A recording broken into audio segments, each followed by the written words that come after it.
Coucou, c'est le tutorat. Aujourd'hui, je vous propose de corriger le QCM numéro 26 de la colle du E3 du mardi 20 octobre 2015. On dispose de deux compartiments séparés par une membrane semi-perméable. Chaque compartiment contient un piston coulissant sans frottement, permettant des variations de volume.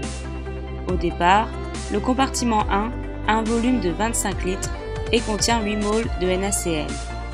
Le compartiment 2 a un volume de 15 litres et contient 2 moles de NaCl. On considère que le NaCl se dissocie complètement dans l'eau.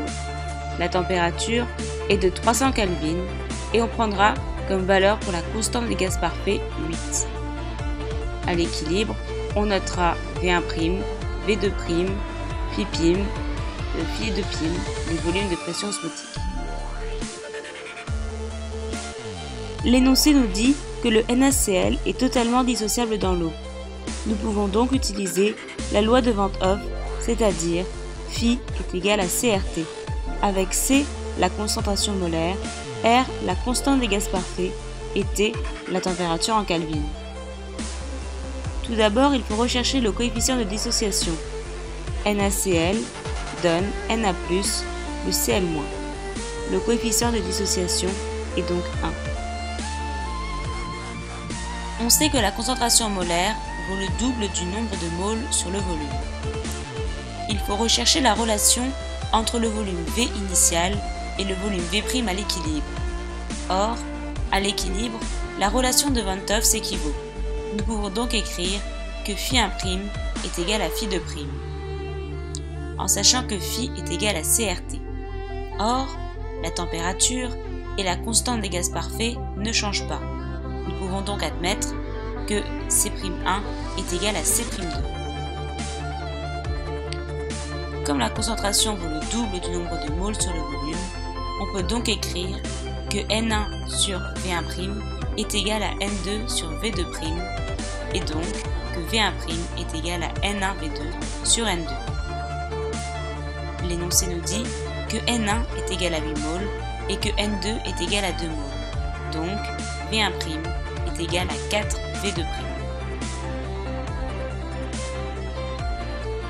Les volumes restent constants, ce qui revient à dire que V1 plus V2 est égal à V'1 plus V'2. L'énoncé nous dit que V1 est égal à 25 litres et que V2 est égal à 15 litres. Donc, V1 plus V2 est égal à V'1 plus V'2 est égal à 40 litres. Pour exprimer V2', il suffit de soustraire V1 au volume total, soit V2' est égal à 40 moins V1'. On sait que V1' est égal à 4 V2', donc V1' est égal à 4 facteurs de 40 moins V1'. On peut donc admettre que 5 V1' est égal à 160, ce qui revient à dire que V1' est égal à 32 litres. V2' est égal à 40 moins V1', donc V2' est égal à 8 litres.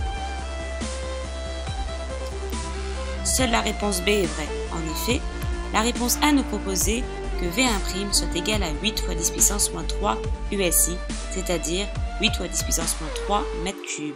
Or, V1 est égal à 32 fois 10 puissance moins 3 mètres cubes. La réponse C nous proposait un volume V2' de 32 litres. Or, c'est le volume de V1'. La réponse D nous proposait un volume V1' de 24 litres. Or, V1' est égal à 32 litres. Enfin, la réponse E nous proposait une différence de pression osmotique est égale à 12 fois 10 puissance 5 pascal. Or, cette différence est égale à 0 pascal.